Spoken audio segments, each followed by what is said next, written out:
Chapitre 35. Les terres dévastées. « Mais seras-tu en sécurité, monseigneur ?» demanda Anders, avec son kilt blanc et rouge éployé autour de lui comme une jupe. « Jack !» s'enquit Richard d'une voix géniarde, déplacée, aux intonations aiguës. Anders tenait de biais sa grosse tête blanche et lorgnait Jack, comme s'il lui avait posé une énigme.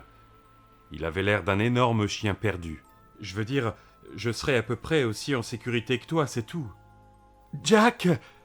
intervint à nouveau la voix chagrine de Richard. « J'ai sommeil, et pourtant je devrais être réveillé. Mais nous sommes encore dans ce drôle d'endroit dont je rêve toujours. Mais je veux rester éveillé. Jack, je ne veux plus faire ce rêve. Non, je ne veux plus. »« Et c'est pourquoi tu as cassé tes fichues lunettes, » se dit Jack, avant de poursuivre à haute voix. « Ce n'est pas un rêve, Richie. Nous devons repartir sur les routes. Nous allons prendre le train. »« Hein ?» s'exclama Richard qui s'assit en se frottant les yeux. Si Anders ressemblait à un gros chien blanc en jupe, Richard faisait irrésistiblement penser à un bébé qui vient de se réveiller. « Monseigneur Jason !» implora Anders. À présent, il paraissait prêt à pleurer. De soulagement, pensa Jack. « Est-ce ta volonté ? Est-ce ta volonté de conduire cette machine du diable à travers les terres dévastées ?»« Absolument, acquiesça Jack. Où sommes-nous ? s'alarma Richard. Tu es sûr qu'ils ne nous suivent pas ? Jack se tourna de son côté. Assis sur le plancher jaune gondolé, Richard clignait stupidement des paupières, la terreur l'enveloppant encore comme un brouillard. « Ok, dit-il. Je vais répondre à ta question. Nous nous trouvons dans une région des territoires qui s'appelle Ellis Bricks. »« J'ai mal à la tête, coupa Richard. Il avait refermé les yeux. « Et grâce au train du monsieur, reprit Jack, nous allons traverser les terres dévastées pour arriver à l'Hôtel Noir, ou le plus près possible. Voilà, Richard, que tu me crois ou non. Et plus tôt nous partirons, plus nous aurons de chances d'échapper à ceux qui essayent de nous retrouver. »« Et The Ridge ?» murmura Richard. « Monsieur Defray. » Il passa en revue le moelleux intérieur du dépôt, comme s'il s'attendait à ce que tous leurs poursuivants fassent brutalement irruption au travers des murs. « C'est une tumeur cérébrale, tu sais, déclara-t-il à Jack, d'un ton parfaitement raisonnable. Voilà d'où vient ma migraine. »« Monseigneur Jason !»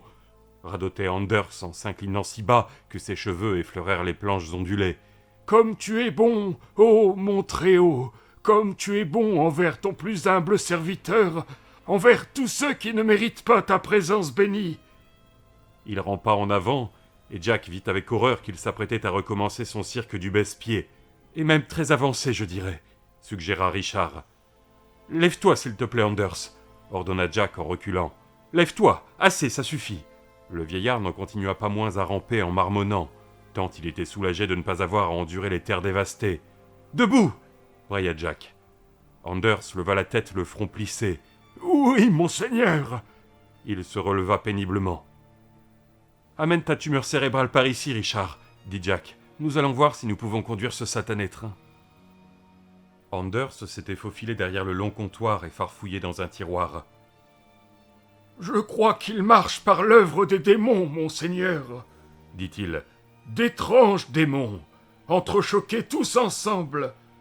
Ils ne me paraissent pas vivants, pourtant, ils le sont, oui. » Il extirpa du tiroir la plus grosse, la plus grande chandelle que Jack ait jamais vue. Dans une boîte posée sur le comptoir, Anders choisit une fine baguette de bois tendre, longue d'une 30aine de centimètres, dont il plongea le bout dans le foyer d'une lampe. La baguette s'enflamma et Anders s'en servit pour allumer sa monstrueuse chandelle. Après quoi il secoua son allumette jusqu'à ce que la flamme s'éteigne dans un ruban de fumée. « Des démons ?» releva Jack. « De drôles de choses carrées. Je crois que les démons sont enfermés dedans. Comme ils crachotent et crépitent parfois. Je vais te montrer, Seigneur Jason. » Sans un mot de plus, il bondit vers la porte, la douce lueur de la bougie effaçant momentanément toutes ses rides. Lui emboîtant le pas, Jack sortit dans l'immensité paisible des territoires profonds. Il se souvint de la photo sur le mur du bureau de Speedy Parker, une photo empreinte même alors d'un charme inexplicable, et constata qu'il se trouvait actuellement près du site qu'elle représentait. Dans le lointain s'élevait une montagne d'aspect familier. En bas du petit tertre, Les champs de céréales se déployaient dans toutes les directions, ondoyant selon d'immenses motifs réguliers. D'un pas hésitant, Richard vint à la hauteur de Jack en se massant les tempes. Détonnant dans le reste du paysage, les bandes de métal argenté s'étiraient inexorablement vers l'ouest. « Le hangar est derrière, monseigneur !» dit Anders à voix basse, avant de contourner la façade du dépôt avec des allures de conspirateur. Jack jeta un nouveau coup d'œil vers la montagne éloignée. À présent, elle ressemblait moins à celle de la photo. Plus récent, le relief. De l'ouest, pas de l'est. « Que signifie ce truc de monseigneur Jason ?» lui chuchota Richard à l'oreille. « Il croit te connaître. »« C'est dur à expliquer, » temporisa Jack. Richard tripota son foulard, puis agrippa d'une main le biceps de Jack, le vieux crampon de Kansas City. « Qu'est devenu le collège, Jack ? Où sont passés les chiens ? Où sommes-nous ? » « Écoute, viens, » dit Jack. « Tu dois encore rêver. »« Oui, » renchérit Richard avec le soulagement le plus vif. « Oui, c'est ça, n'est-ce pas ? Je suis toujours endormi. Tu m'as raconté toutes ces absurdités sur les territoires, et maintenant j'en rêve. »« Ouais, » approuva Jack, qui se glissa derrière Anders. L'ancêtre tenait l'énorme chandelle comme une torche, et dévalait la pente postérieure du talus en direction d'un autre bâtiment octogonal en bois, légèrement plus important. Les deux garçons sillonnèrent la haute herbe jaunâtre à sa suite. De la lumière tombait d'un autre globe transparent, révélant que ce second édifice s'était ouvert aux extrémités, comme si l'on avait coupé à ras deux faces opposées de l'octogone. Le chemin de fer argenté passait par les ouvertures ainsi ménagées. Atteignant le hangar, Anders se retourna pour attendre les jeunes gens. Avec sa chandelle brandie qui flamboyait en grésillant, sa longue barbe et sa toilette insolite, Anders évoquait une créature de légende ou de conte de fées, un sorcier ou un magicien. « Voilà où il demeure depuis son arrivée, et puissent les démons l'entraîner hors d'ici !» Anders se fronça le sourcil à l'intention des garçons, et tous ses plis se creusèrent davantage. « Intention diabolique, une chose nauséabonde, savez-vous ?» Une fois ses compagnons en face de lui, il jeta un regard par-dessus son épaule. Jack comprit qu'Anders appréhendait même la seule présence du train dans le hangar. « La moitié de sa cargaison est à bord, et elle aussi pue l'enfer !» Jack pénétra par l'ouverture la plus proche, forçant Anders à le suivre. Se frottant toujours les yeux, Richard fermait la marche en trébuchant. Le petit train reposait sur ses rails, tourné vers l'ouest. Une locomotive bizarre, un fourgon, une plateforme étroitement bâchée. De ce dernier wagon émanait l'odeur tant exécrée par Anders. Inconnue des territoires, cette dernière était pénétrante, un mélange d'huile et de métal. Richard alla directement dans un des coins du hangar, s'assit par terre, le dos au mur, et ferma les paupières. « Connais-tu son fonctionnement, monseigneur ?» s'enquit Anders à mi-voix. Jack fit signe que non, et remonta le long des rails, jusqu'à la tête du train. Oui, voilà les démons d'Anders. C'était une batterie d'accumulateurs, exactement comme Jack l'avait prévu. 16 en tout, en 2 rangées accolées ensemble dans un conteneur métallique, reposant sur les 4 premières roues de la cabine. Toute la partie avant du train évoquait une version sophistiquée de la bicyclette du garçon livreur, sauf qu'à la place de la bicyclette, il y avait un minuscule habitacle qui rappelait quelque chose à Jack, quelque chose qu'il n'arriva pas à identifier immédiatement. « Les démons commandent le bâton vertical !» expliqua Anders dans son dos. Jack se hissa dans la petite cabine. Le bâton mentionné par Anders était un levier de vitesse encastré dans une fente dotée de 3 crans. Alors Jack sut à quoi ressemblait l'ensemble. Le train obéissait au même principe qu'un kart de golf. Fonctionnant à l'électricité, il ne comportait que 3 positions, marche avant, arrière et point mort. C'était le seul genre de train qui pouvait affronter les territoires, et Morgan Sloat devait l'avoir fait construire spécialement pour lui. « Les démons dans les boîtes crachotent et crépitent, et commandent au bâton, et le bâton entraîne le train, monseigneur !» Anders errait anxieusement au bas de la cabine, la figure crispée en un impressionnant réseau de rides. « Tu devais partir demain matin ?» s'informa Jack auprès du vieil homme. « Ouais !»« Mais le train est déjà prêt !»« Oui, monseigneur !» Jack hocha la tête et sauta à terre. « En quoi consiste la cargaison ?»« Des diableries !» répondit Anders d'un ton lugubre. « Pour les méchants loups, à destination de l'Hôtel Noir. J'aurais une longueur d'avance sur Morgan Sloat si je partais maintenant, songea Jack, en jetant un regard gêné du côté de Richard, lequel s'était débrouillé pour se rendormir.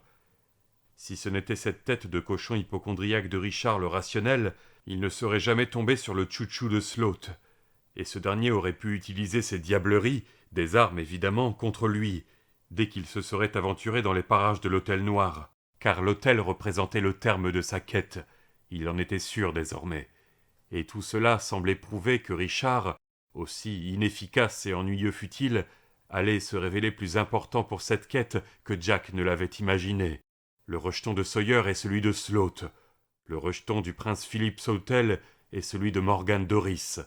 Durant un instant, le monde tournoya au-dessus de sa tête, et il eut l'intuition fugace que Richard pouvait jouer un rôle essentiel dans ce qu'il allait devoir accomplir à l'Hôtel Noir.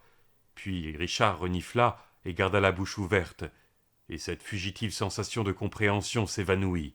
« Jetons un œil à ces diableries, dit-il enfin. Jack pirouetta et arpenta en sens inverse toute la longueur du train, notant au passage pour la première fois que le sol du hangar octogonal se divisait en deux parties. La plus importante consistait en un rond central, pareil à une assiette géante. Puis il y avait une fente dans le bois, et ce qui se trouvait au-delà du périmètre du cercle s'étendait jusqu'au mur. Jack ignorait tout de la rotonde, mais il en comprenait le concept. La partie circulaire du plancher pouvait tourner à 180 degrés. Normalement, les trains ou les diligences arrivaient par l'est et repartaient dans la même direction. La bâche couvrant la cargaison était attachée avec un gros filin brun, si hérissé qu'on eût dit de la paille de fer. En peinant, Jack souleva un pan, regarda dessous et ne vit que du noir. « Aide-moi » lança-t-il en se retournant vers Anders. Le vieillard s'avança, les sourcils froncés, et d'un geste adroit et puissant défit un nœud. La bâche se détendit brusquement.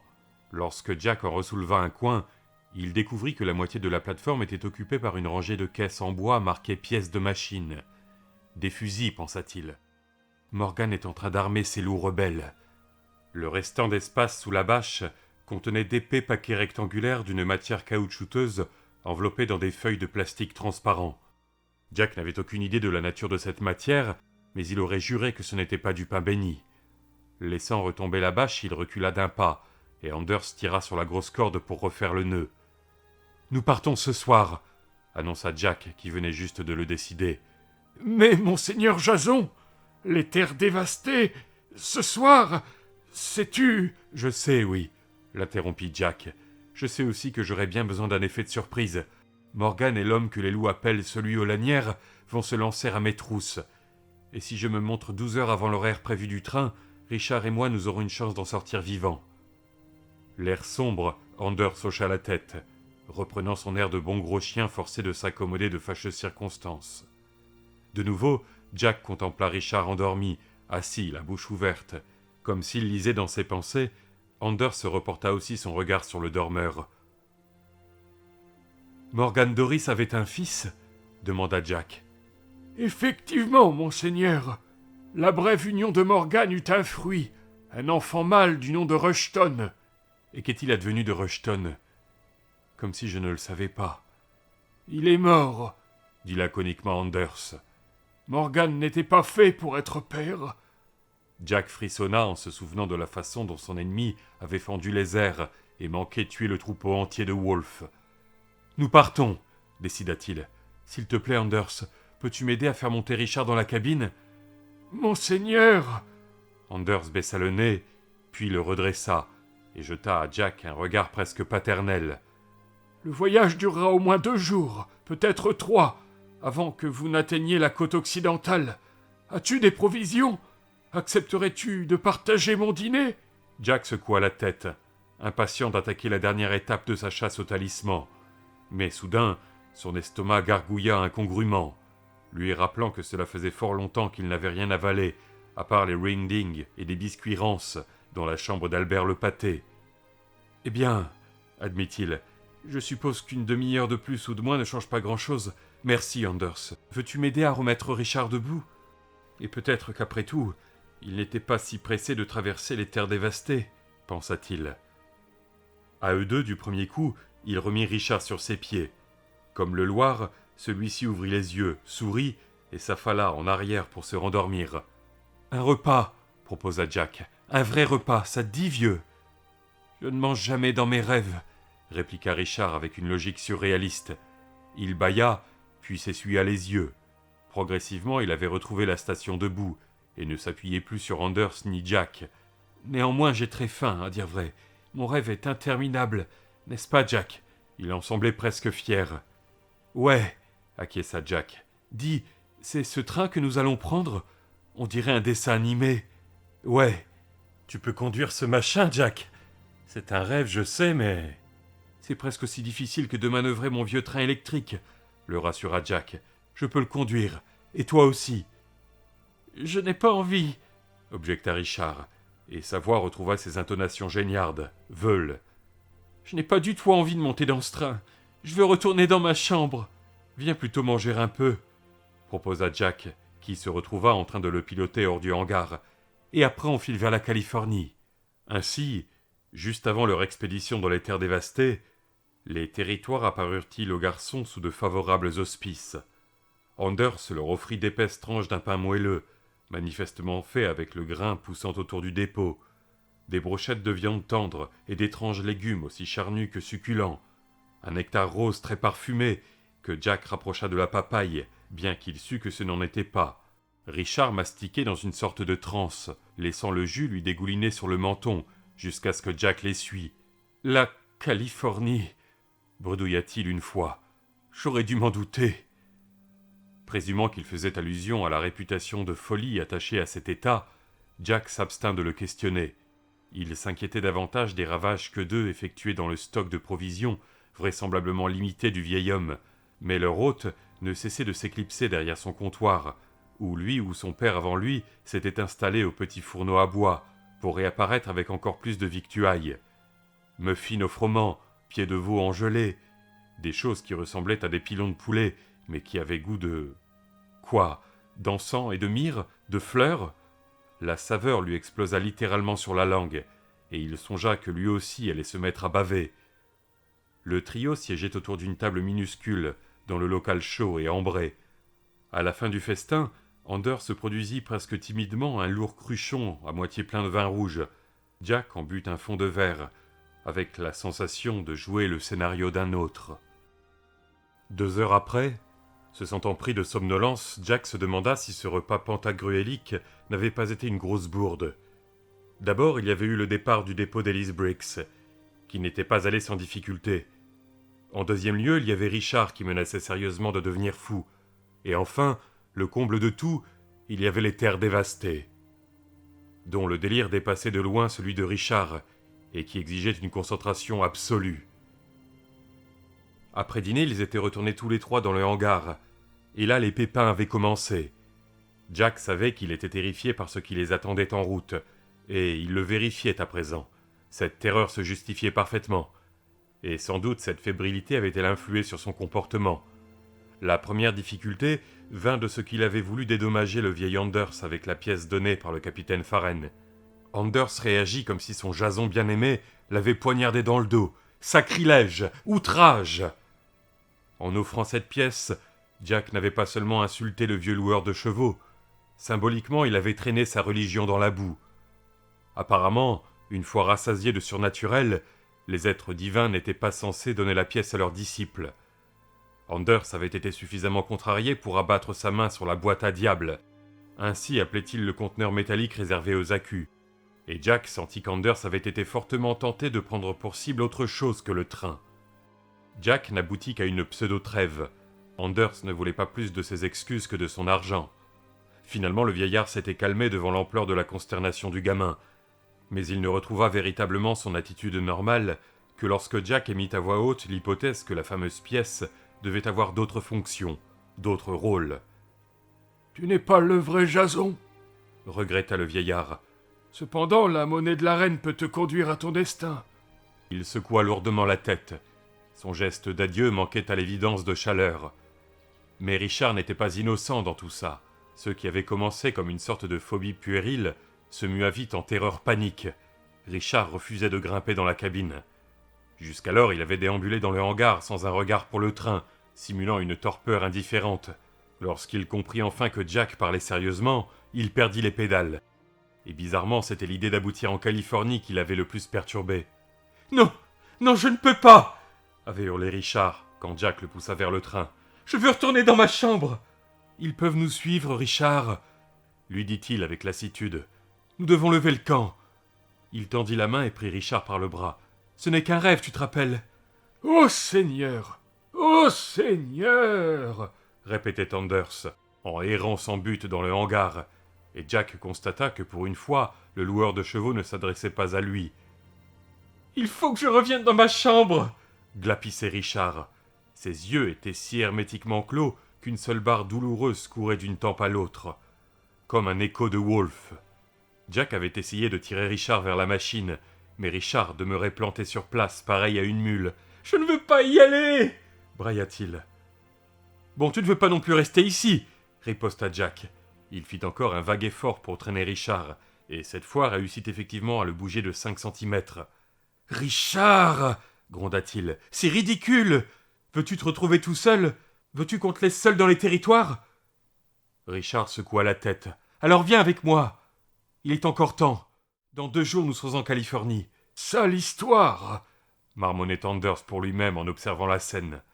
Richard continuait simplement à secouer la tête, incarnation même du refus. « Je ne peux pas y aller !» répétait-il. « Je ne peux pas monter dans ce train, et je ne peux pas y aller !»« En Californie ?» Richard pinça ses lèvres en une fine couture et referma les yeux. « Merde alors !» s'exclama Jack. « Peux-tu m'aider, Anders ?» L'immense vieillard lui jeta un regard dérouté, quasi dégoûté, puis traversa pesamment la pièce et cueillit Richard dans ses bras comme un simple chiot. Le garçon émit un jappement de protestation. Anders le déposa sur la banquette rembourrée de la cabine. « Jack !» s'écria Richard de crainte d'atterrir tout seul dans les terres dévastées. « Je suis là !» répondit Jack, qui grimpait déjà de l'autre côté. « Merci, Anders !» dit-il au vieux loueur de chevaux, qui hocha la tête d'un air pessimiste, avant de battre en retraite dans un coin du hangar. « Prenez garde !» Richard avait fondu en larmes, et Anders le regardait sans pitié aucune. Jack appuya sur le contact, et 2 énormes étincelles bleues fusèrent de la boîte à diable, juste au moment où le moteur commença à vrombir. « Allons-y !» lança Jack en passant en marche avant. Le train se mit à glisser hors du hangar. Richard pleurnichait, les genoux relevés, marmonnant quelque chose comme « absurde » ou « impossible ». Jack entendit surtout résonner les sifflantes. Il enfouit sa figure dans ses genoux. On aurait dit qu'il essayait de se mettre en rond. Jack fit signe à Anders qui lui rendit son salut, après quoi ils sortirent de la zone éclairée et se retrouvèrent sous le vaste ciel obscur. La silhouette d'Anders se profila dans l'ouverture, comme s'il avait décidé de leur courir après. Le train ne pouvait pas dépasser 50 km/h, songea Jack, et pour le moment n'allait guère à plus de 15 ou de 20, ce qui lui semblait insupportablement lent. « L'Ouest !» se répéta Jack. « L'Ouest ! L'Ouest ! L'Ouest !» Anders se recula à l'abri du hangar, et sa barbe pendait sur son torse massif comme une plaque de gel. La locomotive fit une embardée. Une autre étincelle bleue s'envola en grésillant. Jack se redressa sur son siège afin de regarder où ils allaient. « Non !» hurla Richard, manquant de faire tomber Jack de la cabine. « Je ne veux pas ! Je ne veux pas y aller !» Il avait bien relevé la tête sans y voir davantage. Ses yeux restaient hermétiquement clos, sa physionomie serrée comme un poing. « Tais-toi !» lui ordonna Jack. Devant, la voie filait droit au milieu des champs infinis aux épis ondoyants. Des monts indistincts, de vieux chicots, flottaient entre les nuages à l'occident. Jetant un coup d'œil par-dessus son épaule, Jack vit la petite oasis de chaleur et de lumière qu'était le dépôt, et son hangar octogonal s'enfonçait lentement derrière lui. Anders formait une grande ombre dans la lumière de l'entrée. Jack esquissa un ultime salut, et l'ombre lui répondit. Jack se retourna et contempla l'immensité de blé, toute cette distance lyrique. Si c'était ça, les terres dévastées, les 2 prochains jours promettaient d'être vraiment reposants. Bien sûr que ce n'était pas ça du tout. Même au clair de lune, il voyait bien que les épis se raréfiaient, devenaient tout rabougris. Le changement avait commencé environ une demi-heure après leur départ. À présent, même la couleur paraissait bizarre, quasi artificielle. Non plus le beau jaune naturel qu'il voyait auparavant, mais le jaune de quelque chose qu'on a laissé trop près d'une puissante source de chaleur et qui s'est fané.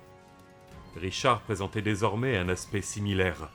Après avoir bruyamment respiré un bon moment, il s'était mis à pleurer en silence, avec aussi peu de pudeur qu'une fille abandonnée, puis avait sombré dans un sommeil agité.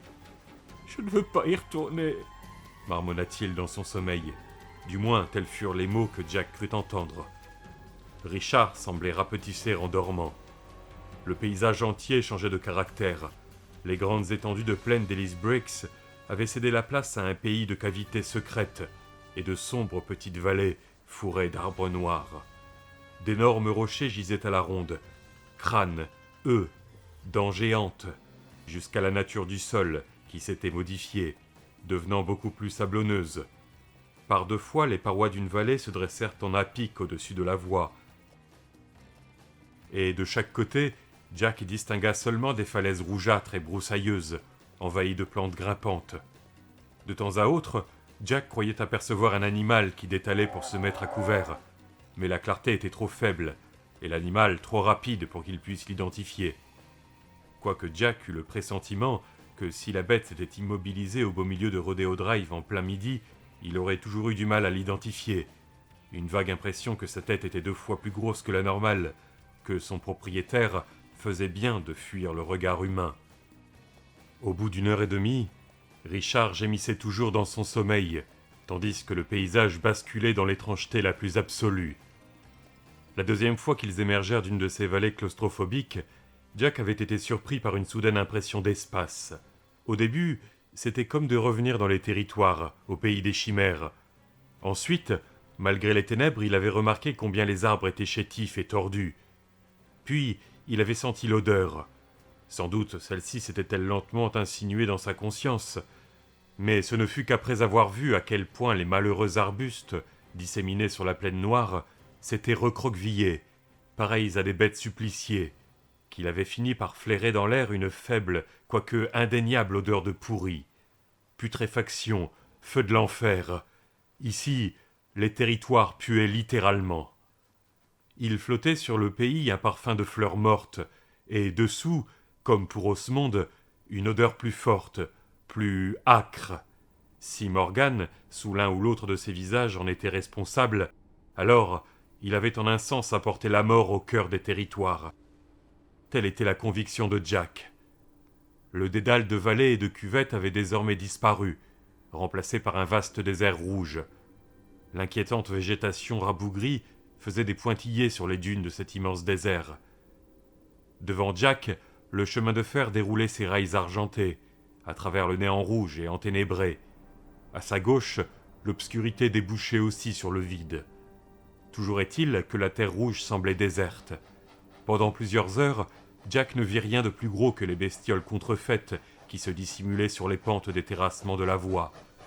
Sauf qu'à certains moments, il surprenait un mouvement furtif du coin de l'œil. Et quand il se retournait pour mieux voir, il n'y avait plus rien. D'abord, il pensa qu'il était suivi. Puis, durant un fiévreux intermède long de 20 ou 30 minutes, il s'imagina voir à ses trousses les monstres canins de Tailleur Collège. Partout où il posait les yeux, quelque chose venait juste de s'arrêter de bouger, en s'éclipsant derrière un tronc noueux ou en s'enfouissant dans le sable. Au cours de cette période, l'immense désert des terres dévastées lui parut non pas vide et mort, mais riche de toute une vie clandestine, fuyante.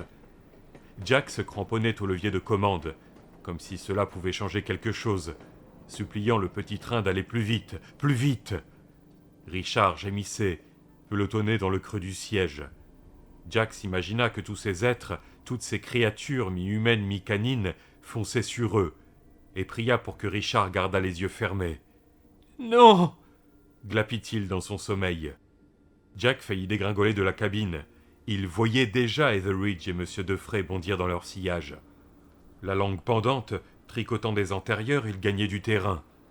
La seconde d'après, Jack comprit qu'il n'avait vu que des ombres mouvantes. Les collégiens qui caracolaient avec leur directeur avaient été soufflés comme des bougies d'anniversaire. « Pas là !» brailla Richard.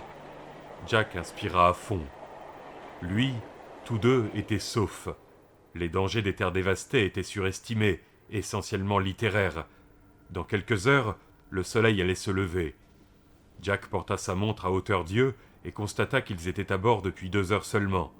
Sa bouche s'ouvrit en un énorme bâillement, et il se prit à regretter d'avoir autant mangé au dépôt. « Du gâteau !»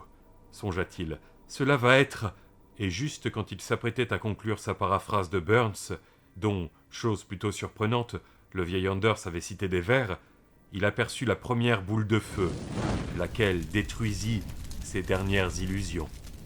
Une boule de feu chauffée à blanc d'au moins 3 mètres de diamètre bascula par-dessus l'horizon et fonça d'abord droit sur le train. « Sacré nom d'un chien !» marmonna Jack à part soi, se remémorant ce qu'Anders lui avait dit sur les boules de feu. Il déglutit péniblement. « Si un homme s'approche trop près de l'une de ces boules, il tombe horriblement malade, et des ulcères se mettent à éclore sur tout son corps. Il commence à vomir. Il ne fait que vomir et vomir, jusqu'à ce que son estomac éclate et que sa gorge se rompe. » On aurait dit qu'il avalait une centaine de clous. « Je vous en prie, mon Dieu !» s'écria-t-il à haute voix.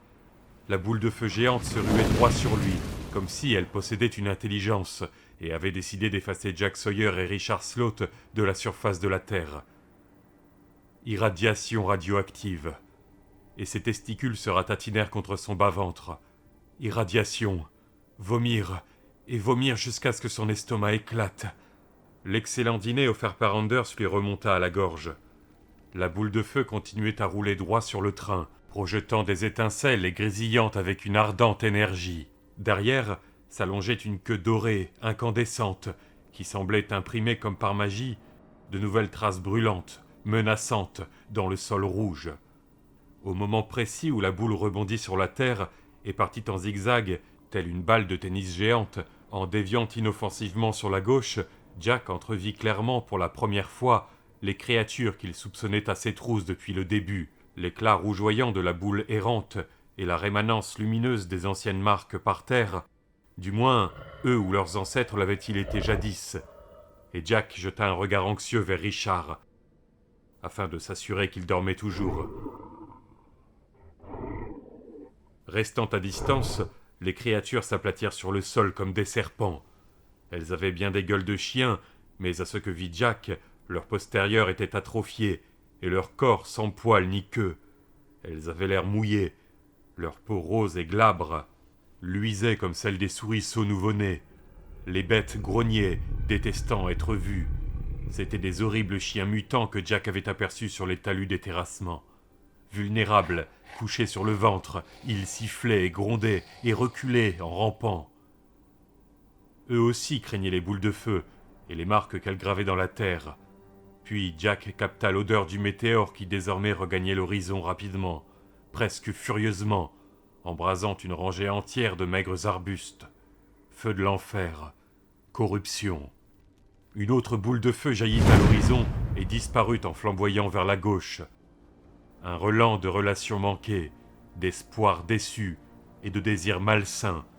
Voilà ce que Jack, qui avait le cœur au bord des lèvres, s'imagina retrouver dans l'odeur méphitique répandue par le feu.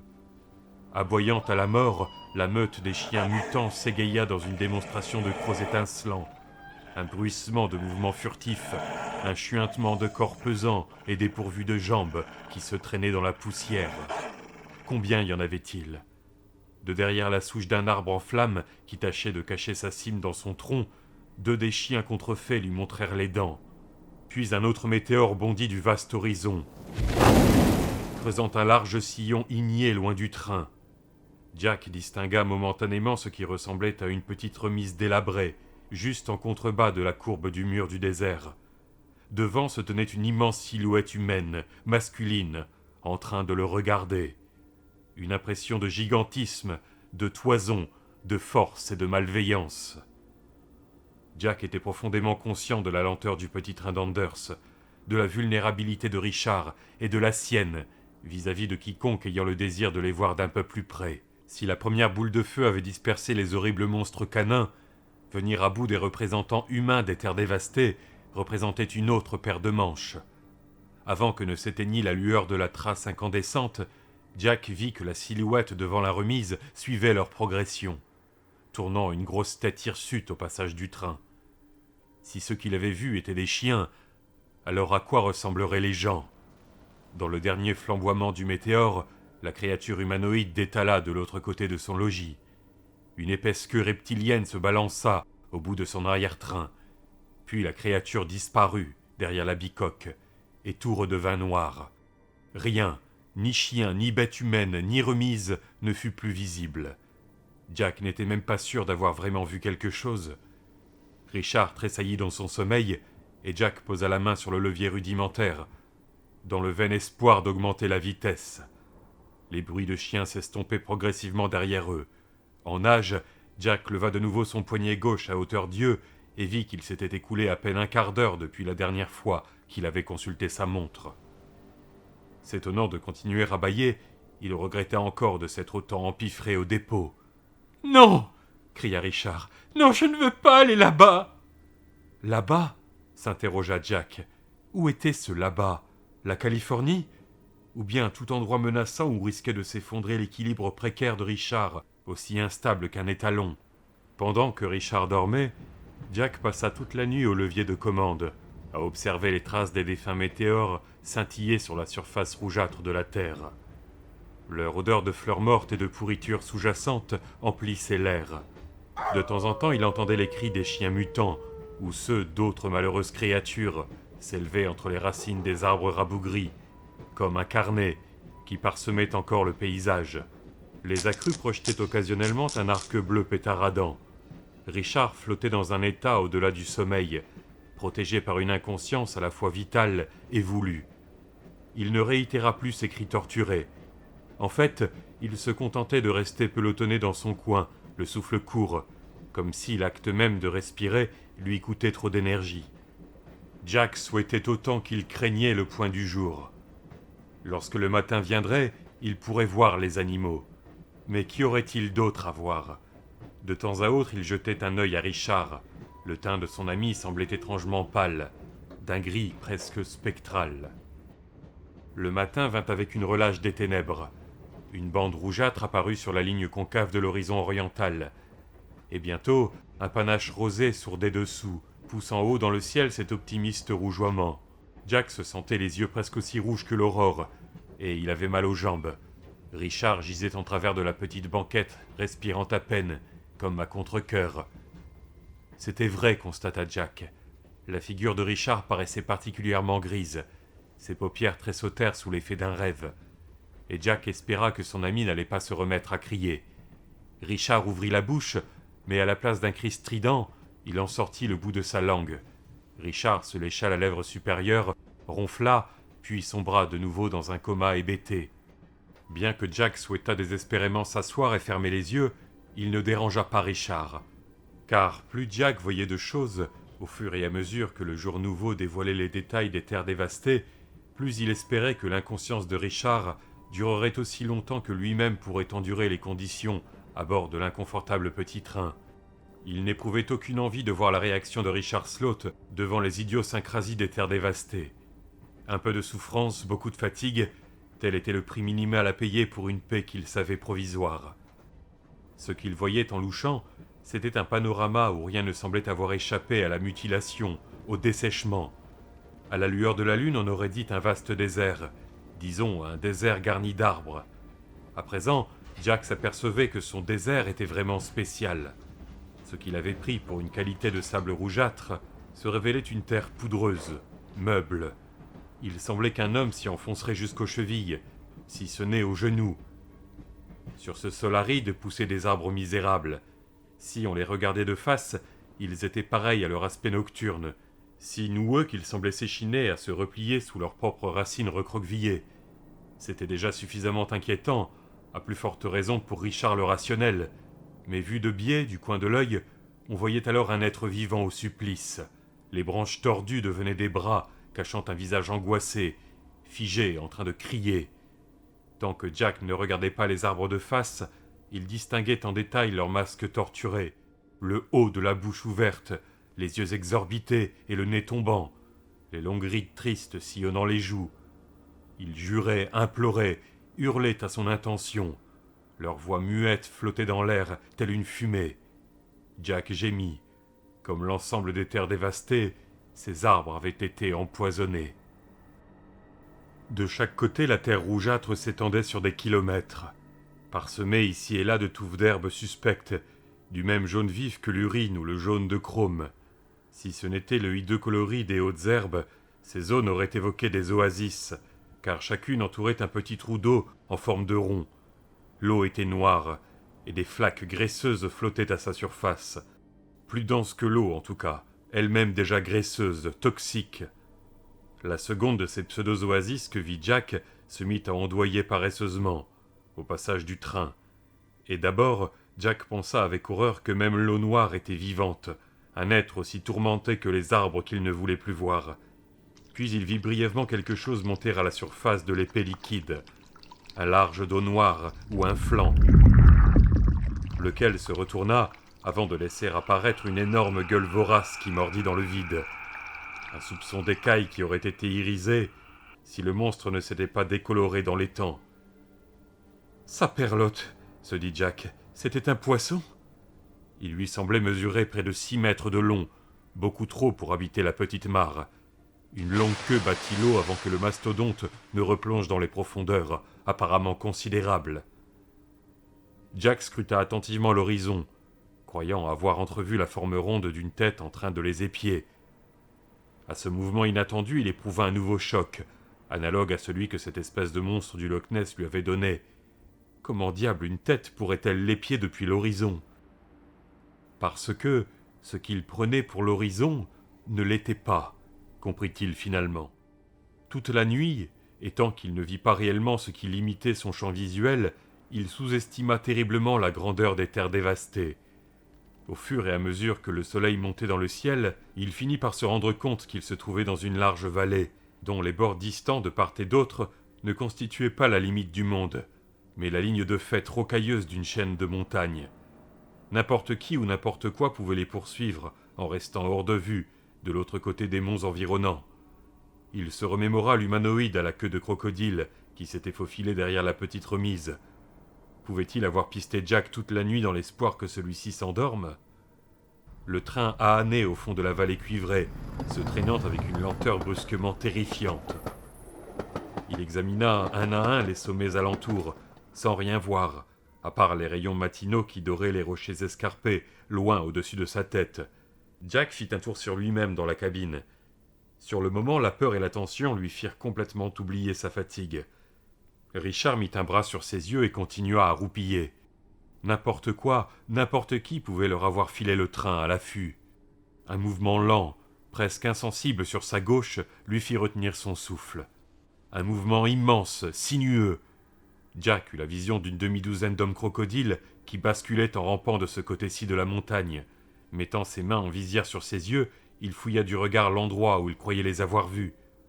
Les roches étaient teintées du même rouge que la terre poudreuse, et au milieu un sentier encaissé se frayait un chemin, parmi les crêtes, grâce à une fissure dans les parois verticales. Ce qui évoluait entre deux pitons n'avait rien d'une forme humaine. C'était un serpent, du moins Jack le crut.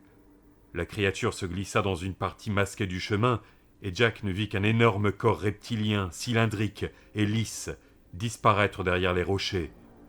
La peau du monstre semblait bizarrement striée, brûlée aussi. Un aperçut, juste avant sa disparition, de trous noirs déchiquetés dans son flanc.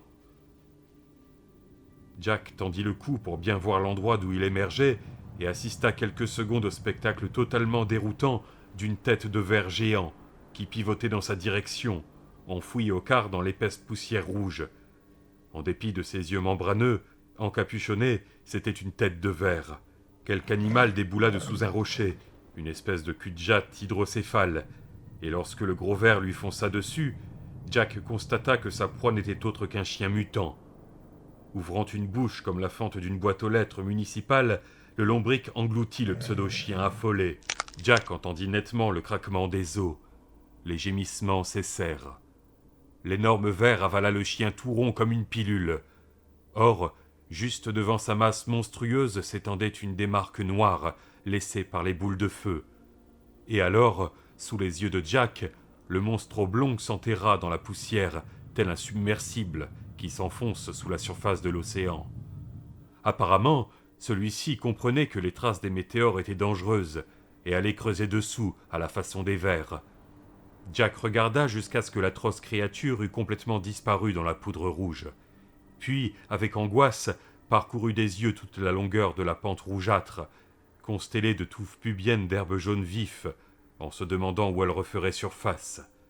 Dès qu'il fut raisonnablement certain que le ver n'allait pas entreprendre d'ingurgiter le train, Jack se remit à inspecter la crête des montagnes environnantes.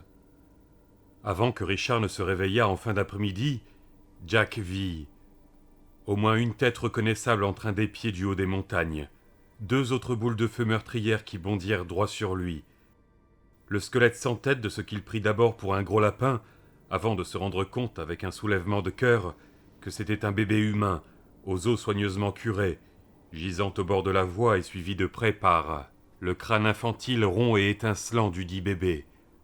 À demi enfoui dans la terre meuble, Jack vit aussi une meute de chiens à grosse tête, encore plus dégénérés que ceux déjà rencontrés, qui se traînaient pathétiquement derrière le train, bavant de faim. 3 cabanes de planches, des habitations humaines, bâties sur pilotis à cause de l'épaisse poussière, laissant à penser que quelque part dans cette brousse puante et polluée qu'étaient les terres dévastées, d'autres gens devaient chasser pour survivre. Un petit oiseau parcheminé sans plumes, garanti pur territoire, doté d'une tête simiesque et barbue, et d'ailes se terminant par des doigts nettement formés. Et le pire de tout, hormis ce qu'il crut voir, 2 animaux complètement méconnaissables, qui se désaltéraient à un des étangs noirs. Des animaux avec de longues dents, des yeux humains, les membres antérieurs rappelant ceux du cochon, et les postérieurs ceux d'un félin. La gueule hérissée de poils. Quand le train passa à leur hauteur, Jack s'aperçut que les testicules du mâle étaient enflés comme des oreillers, et pendaient par terre. Qu'est-ce qui avait causé de telles monstruosités ? Dégâts nucléaires, présuma Jack, étant donné qu'il ne voyait guère autre chose ayant le pouvoir de tant déformer la nature. Déjà empoisonnés à la naissance, les monstres flairèrent l'eau également empoisonnée et grondèrent au passage du petit convoi. Notre monde pourrait bien ressembler à ça un jour, songea Jack. Quel délice! Ensuite, il y eut les choses qu'il crut voir. Sa peau commençait à le brûler et à le démanger. Il avait déjà jeté sur le plancher l'espèce de poncho qui avait remplacé le manteau de Miles Pickiger. Avant midi, il se débarrassa aussi de sa chemise tissée main. Il avait un mauvais goût dans la bouche. Un mélange acide de métal rouillé et de fruits pourris. De la sueur lui dégoulinait des cheveux, dans les yeux. Il était si fatigué qu'il se mit à rêver debout, les yeux ouverts, et irrité par la transpiration. Il vit les chiens obscènes détaler en immenses meutes à travers les montagnes. Il vit les nuages rougeâtres s'ouvrir au-dessus de sa tête et tenter de saisir Richard et lui avec de longs bras flamboyants, les bras du démon. Quand enfin ses yeux se fermèrent, il vit un Morgan Doris haut de 4 mètres et tout vêtu de noir, jetant la foudre sur la terre à la ronde, y creusant de grands cratères et entonnoirs poussiéreux. « Non, non, non !» marmonna Richard en gémissant. Morgan Doris s'estompa comme un filet de fumée, et les yeux douloureux de Jack se rouvrirent d'un coup. « Jack !» dit Richard. Devant eux, la terre rouge était vide, excepté les traces noircies des boules de feu. Jack se frotta les yeux et regarda Richard qui s'étirait mollement. « Ouais ?» répondit-il. « Comment vas-tu » Richard gisait à plat sur la banquette dure, battant des paupières, le visage gris et tiré. « Désolé de t'avoir posé la question, » ajouta Jack. « Non, » protesta Richard. « Je vais mieux, vraiment. » Et Jack de sentir une partie de sa tension l'abandonner. « J'ai encore mal à la tête, mais je vais mieux. »« Tu faisais pas mal de boucans dans ton... lança Jack, se demandant dans quelle mesure son copain était capable d'affronter la réalité. « Dans mon sommeil, ouais, je me doute que j'en ai fait. » Le visage de Richard se plissa, mais pour une fois Jack n'eut pas à se blinder contre un cri. « Je sais que je ne rêve pas maintenant, Jack. Et je sais que je n'ai pas de tumeur au cerveau. Sais-tu où nous sommes ? À bord du train, le train du vieil homme, dans ce qu'il a appelé les terres dévastées. »« Eh bien, on peut dire que tu me scies !» s'exclama Jack souriant. Richard sourit en dépit de son teint blafard. « D'où tu tiens ça ?» s'enquit Jack, encore pas très sûr de pouvoir croire en cette transformation. « Bon, je savais que je ne rêvais pas. expliqua Richard, et ses joues s'empourprèrent davantage. Je pense qu'il est désormais temps d'arrêter de lutter. Si nous sommes dans les territoires, alors nous sommes dans les territoires, peu importe si c'est impossible. » Ses yeux croisèrent ceux de Jack, et l'humour de leur regard stupéfia ce dernier. « Tu te rappelles ce sablier géant au dépôt ?» Après que Jack eut opiné du bonnet, Richard reprit. « Eh bien, c'était ça, vraiment. Quand j'ai vu cet objet, je savais que je ne pouvais pas avoir tout inventé, parce que je savais fort bien que je n'aurais pas pu inventer un objet pareil. Je n'aurais pas pu, c'est tout, pas pu. Si je devais inventer une horloge primitive, elle aurait toutes sortes de rouages et de grosses poulies. Elle ne serait pas si simple, donc je ne l'avais pas inventée. Par conséquent, tout le reste aussi était réel. »« Bon, comment te sens-tu maintenant ?» demanda Jack. « Tu as dormi longtemps. Je suis encore si fatigué que je peux à peine lever la tête. De manière générale, je me sens pas très en forme, je le crains. Richard, il faut que je te pose une question. Y a-t-il une raison quelconque pour que tu aies peur d'aller en Californie ?» Richard baissa les yeux et secoua la tête. « As-tu déjà entendu parler d'un endroit qui s'appelle l'Hôtel Noir ?» Richard continua de secouer la tête. Il ne disait pas la vérité, mais comme le reconnaissait lui-même Jack, il l'affrontait de son mieux. Le reste, car soudain Jack fut persuadé qu'il y avait autre chose, devait attendre. Jusqu'à ce qu'ils aient vraiment atteint l'Hôtel Noir, peut-être. Le double de Rushton, le double de Jason. Oui, ensemble ils trouveraient la prison du talisman. « Bien, parfait, dit-il. Peux-tu marcher ? Je crois. Bon, parce qu'il y a quelque chose que je vais faire maintenant. Depuis que tu ne meurs plus d'une tumeur cérébrale, je veux dire. Et j'ai besoin de ton aide. »« Qu'est-ce que c'est ?» demanda Richard en s'essuyant la figure d'une main tremblante. « J'aimerais ouvrir une ou deux caisses sur la plateforme et voir si nous ne pouvons pas nous procurer des armes. »« Je déteste les fusils !» s'écria Richard. « Tu devrais, toi aussi. Si personne n'avait de fusil, ton père... »« Ouais, et si les cochons avaient des ailes, ils voleraient, » riposta Jack. « Je suis certain qu'on nous suit. »« Eh bien, peut-être que c'est mon père ?» énonça Richard d'une voix pleine d'espoir. Jack émit un grognement et dégagea le petit levier de commande du premier cran. Le train se mit à perdre considérablement de sa vitesse. Quand il eut ralenti pour s'arrêter, Jack passa au point mort. « Tu crois que tu peux descendre ?»« Bien sûr !» dit Richard en se levant trop vite. Ses jambes fléchirent aux genoux et il se rassit lourdement sur la banquette. À présent, son visage semblait plus gris que jamais, et des perles de sueur luisaient sur son front et sa lèvre supérieure. « Ah, peut-être que non, » murmura-t-il. « Vas-y en douceur, » dit Jack en s'approchant de Richard pour poser une main au creux de son coude et l'autre sur son front brûlant, moite. « Décontracte-toi. » Richard ferma ses paupières, puis regarda Jack droit dans les yeux avec une expression de confiance absolue. « J'y étais trop brusquement, » déclara-t-il. « À force d'être resté si longtemps dans la même position, j'ai des fourmis partout. »« Vas-y en douceur alors, » répéta Jack, avant d'aider un Richard haletant à se remettre sur ses pieds. « Ça fait mal. »« Rien qu'un petit moment.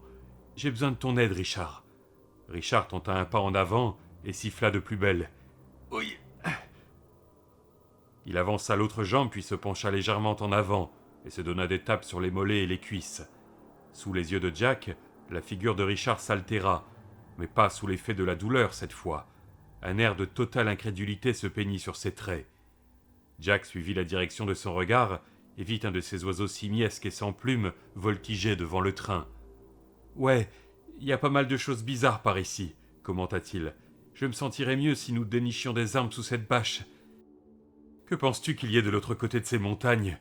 demanda Richard. « Toujours la même chose ?»« Non, je crois qu'il y a davantage de gens là-bas, » répondit Jack. « Si on peut appeler ça des gens.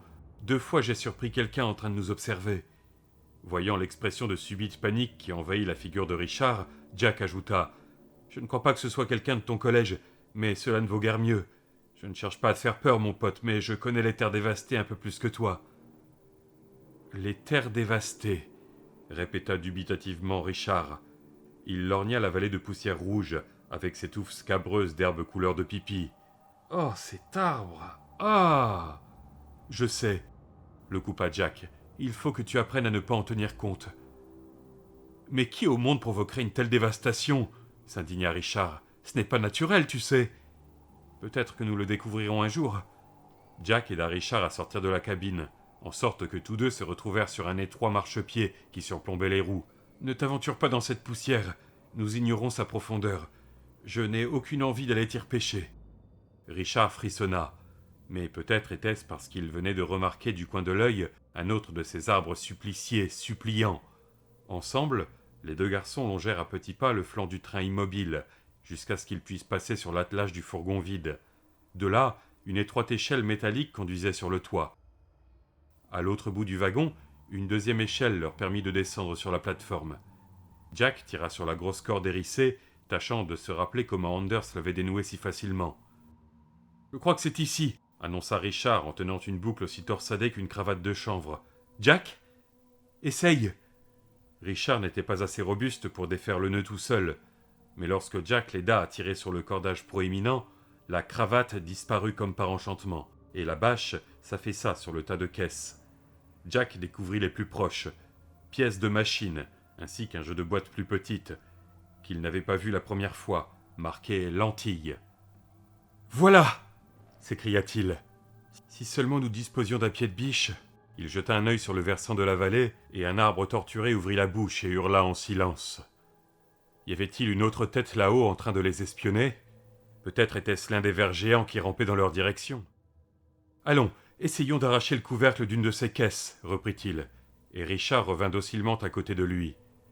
Après 6 violentes tentatives, Jack sentit enfin le couvercle bouger, en même temps qu'il entendit grincer les clous. Richard s'acharnait toujours de son côté.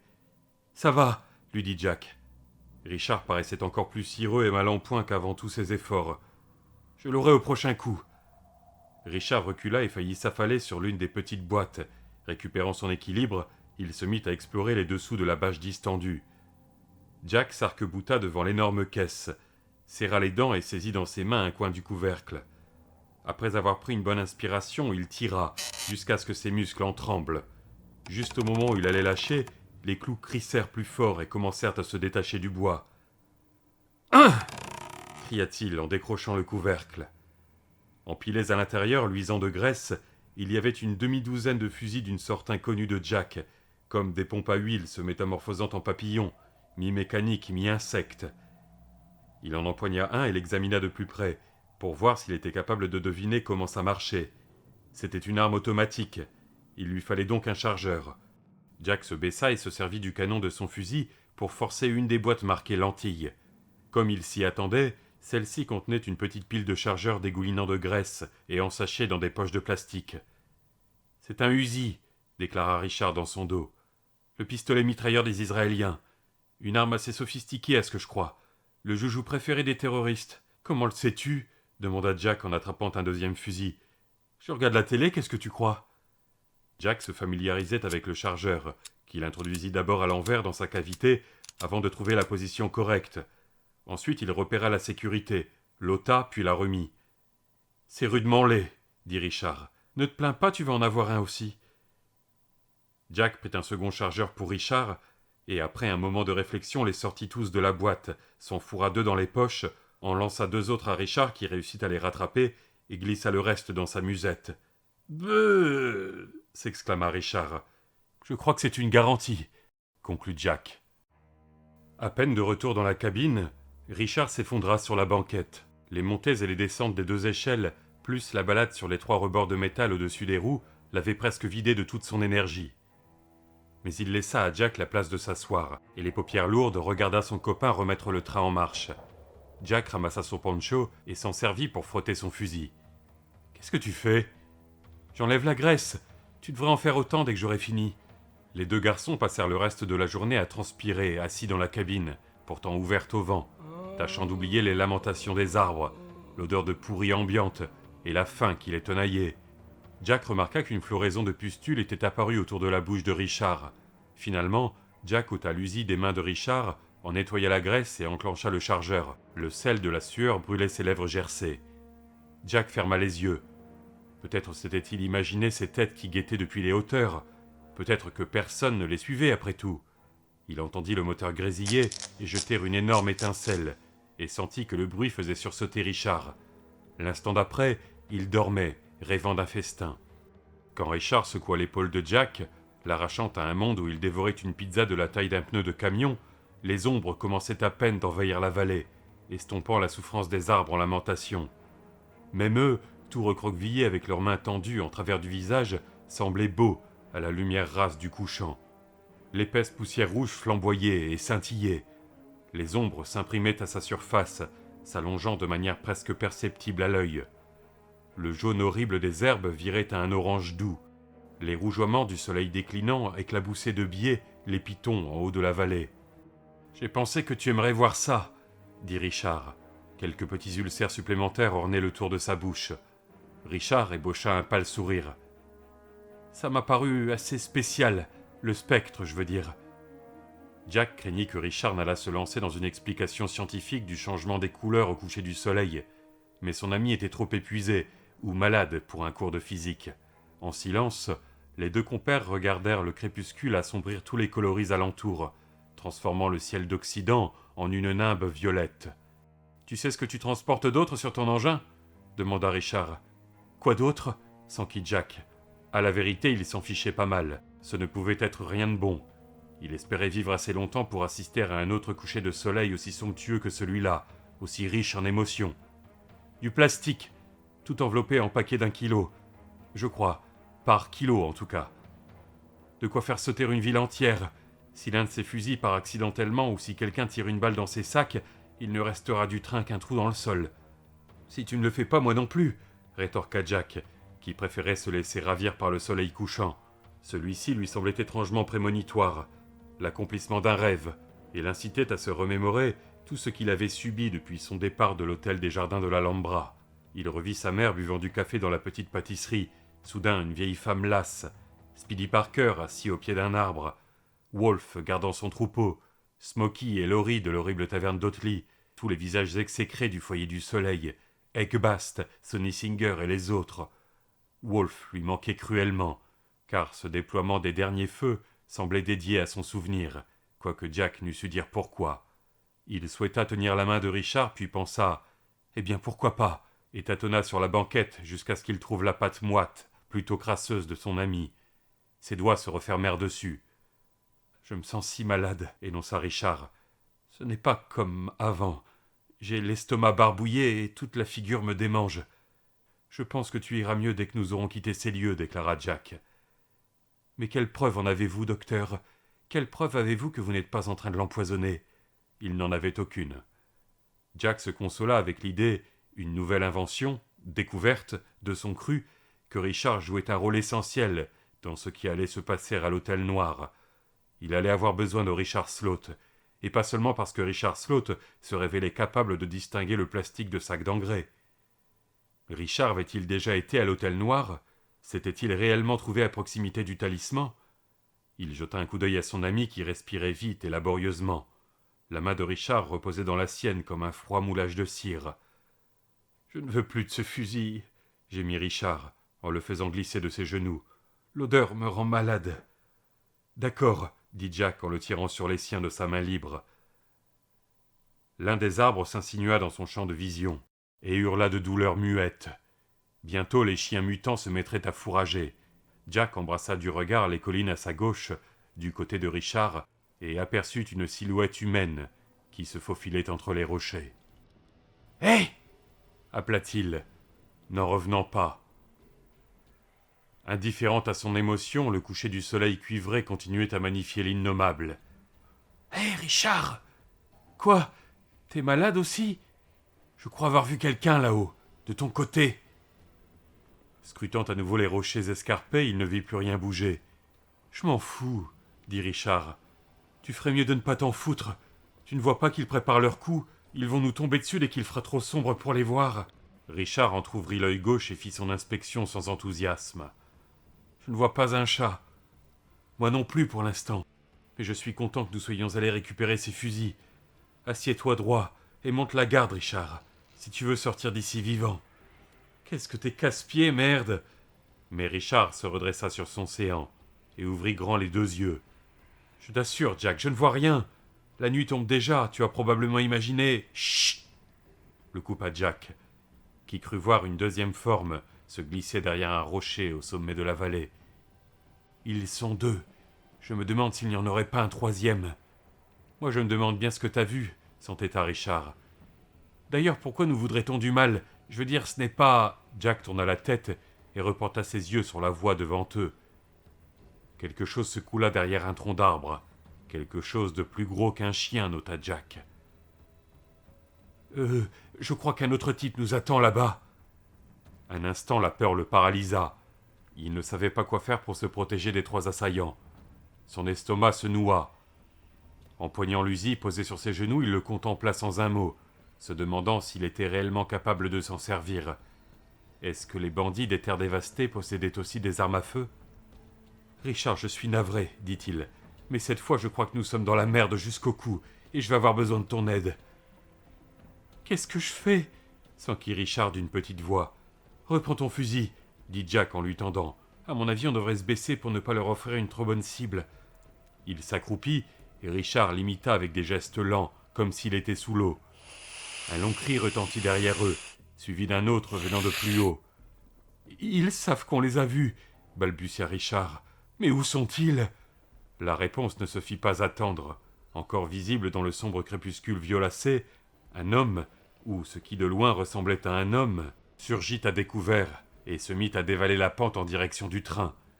Ses oripeaux flottaient dans son dos et il criait comme un Indien en brandissant quelque chose dans ses mains.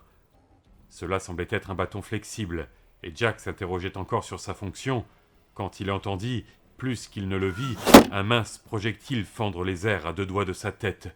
« Sapristi, ils ont des arcs et des flèches !» s'exclama-t-il. Richard gémit, et Jack crut qu'il allait leur vomir dessus. « Je dois la battre !» murmura-t-il. Richard déglutit et émit un son inarticulé. « Et merde !» dit Jack en notant le cran de sûreté de son usi. Relevant la tête, il vit l'être dépenaillé derrière qui décochait juste une autre flèche. Si le coup avait porté, Jack serait resté sur cette vision, mais la flèche inoffensive se planta dans la paroi de la petite locomotive. Jack leva son usi et appuya sur la détente. Il ne s'attendait pas à ce qui lui arriva. Il croyait que le fusil demeurerait immobile entre ses mains et lâcherait docilement quelques balles. Au lieu de quoi, l'usi tressauta comme un animal, émettant une série de détonations assez fortes pour lui rompre les tympans. L'odeur de la poudre lui picota le nez. L'épouvantail derrière le train leva les bras en l'air de stupéfaction, non parce qu'il avait été blessé. Enfin, Jack pensa à lâcher la détente. Il n'avait aucune idée du nombre de coups qu'il venait de gaspiller, ni du nombre de balles qui restaient dans le chargeur. Tu l'as eu ?» demanda Richard. À présent, l'homme escaladait le versant de la vallée dans un envol d'immenses pieds plats. Puis Jack s'aperçut que ce n'étaient pas des pieds. L'inconnu marchait sur des engins en forme de plateau, l'équivalent local des raquettes de montagne. Il cherchait un arbre pour se mettre à couvert. Jack leva l'usi des 2 mains et pointa à son canon court. Puis, délicatement, il enfonça la détente. Le fusil se cabra dans ses mains, mais moins que la première fois. Les balles se dispersèrent en arc, et l'une d'elles au moins atteignit la cible voulue, car l'homme bascula de côté, comme si un camion venait de le renverser. Ses pieds perdirent leurs raquettes. « Passe-moi ton fusil !» dit Jack en prenant à Richard le second usi. Toujours accroupi, il vida un demi-chargeur dans les ombres obscures en face, et espéra avoir tué la créature qui y était postée. Une autre flèche cliqueta contre le train, et une troisième frappa la paroi du fourgon avec un bruit mat. Richard tremblait et pleurait au fond de la cabine. « Recharge le mien !» lui intima Jack, qui extirpa un chargeur de sa poche et le lui mit sous le nez. Il scruta le versant de la vallée, en quête du second agresseur. Dans moins d'1 minute, il ferait trop sombre pour voir quoi que ce soit. « Je le vois !» hurla Richard. « Je l'ai vu, là !» Il montra du doigt une ombre qui progressait silencieusement, résolument, au milieu des rocs, et Jack, lui, le canarda bruyamment avec le restant du chargeur. Quand il eut fini, Richard lui prit son fusil et lui donna l'autre à la place. « Gentil garçon, bon garçon !» zézaya une voix du côté droit. À quelle distance d'eux, impossible de le dire. « Vous arrêtez maintenant, j'arrête aussi, baiser. C'est terminé maintenant cette histoire. Vous, anti-garçon, peut-être vous me vendez ce fusil. Vous tuez beaucoup avec ça, je vois. » « Jack !» chuchota frénétiquement Richard pour l'avertir. Jette ton arc et tes flèches, hurla Jack, toujours à croupeton à côté de Richard. Jack, tu es fou, chuchota Richard. Je les aide maintenant. Reprit la voix loin devant. Quelque chose de léger atterrit dans la poussière. Vous les garçons, arrêtez d'avancer. Vendez-moi le fusil, Pisé. D'accord, braya Jack. Viens ici qu'on te voie. Pisé. Dit la voix. Jack tira en arrière le levier de commande, faisant stopper le train. À mon signal, chuchota-t-il à Richard. Pousse-le vite en avant, d'accord? Oh Seigneur, souffla Richard. Jack vérifia le cran de sûreté de l'arme que Richard venait de lui donner. Un filet de sueur lui ruissela du front directement dans l'œil droit. C'est tout bon, oui. Dit encore la voix. Garçons peuvent s'asseoir, oui. Vas-y, les garçons. Le train roulait au ralenti vers leur interlocuteur. Mets ta main sur le levier, c'est pour bientôt. D'une main tremblante, qui paraissait trop petite et enfantine pour accomplir quoi que ce soit d'important, Richard effleura le levier. Brusquement, Jack eut un souvenir très net du vieil Anders, agenouillé à ses pieds, sur un plancher gondolé, en train de demander « Mais seras-tu en sécurité, monseigneur ?» Il lui avait répondu avec désinvolture, sans prendre sa question au sérieux. Qu'étaient les terres dévastées pour un garçon qui avait trimballé des fûts de bière pour Smoky Updike? Pour l'instant, il avait plus peur de mouiller sa culotte que de voir Richard rendre son repas sur l'équivalent local du Loden de Miles Pickiger. Un éclat de rire résonna dans l'obscurité près de la cabine. Jack se dressa en brandissant son fusil et hurla juste au moment où un corps pesant heurtait le flanc de la locomotive et s'y agrippait. Richard appuya sur le levier et le train bondit en avant. Un bras nu et velu se cramponnait à la paroi de la cabine. « Voilà ce qu'on appelle le Far West », songea Jack, avant que le torse entier du bonhomme ne planât au-dessus d'eux. Richard poussa un cri aigu et Jack faillit vider ses boyaux dans sa culotte. La gueule était quasi tout en dents. C'était une gueule aussi férocement méchante qu'un serpent à sonnette découvrant ses crocs, et une goutte de ce que Jack prit instinctivement pour du venin dégoulina de la longue denture recourbée. Mis à part son nez minuscule, la créature surplombant les garçons ressemblait tout à fait à un homme avec une tête de serpent. D'une main membraneuse, il leva un couteau. Pris de panique, Jack tira un coup au hasard. Alors le monstre changea d'attitude et vacilla un moment en arrière, et Jack mit une fraction de seconde pour s'apercevoir que la main membraneuse et le couteau avaient disparu. La créature avait brandi un moignon ensanglanté et laissa une tache pourpre sur la chemise de Jack. La raison de Jack l'abandonna opportunément, et ses doigts s'entendirent pour braquer l'usi droit sur la poitrine de l'ennemi et rappuyer sur la détente. Un énorme trou se dessina en rouge sur le torse marbré, et les dents suintantes claquèrent les unes contre les autres. Jack continuait à presser la détente. Le canon de l'usi se leva tout seul et détruisit la tête du monstre en 1 ou 2 secondes de carnage total. À la suite de quoi ce dernier disparut.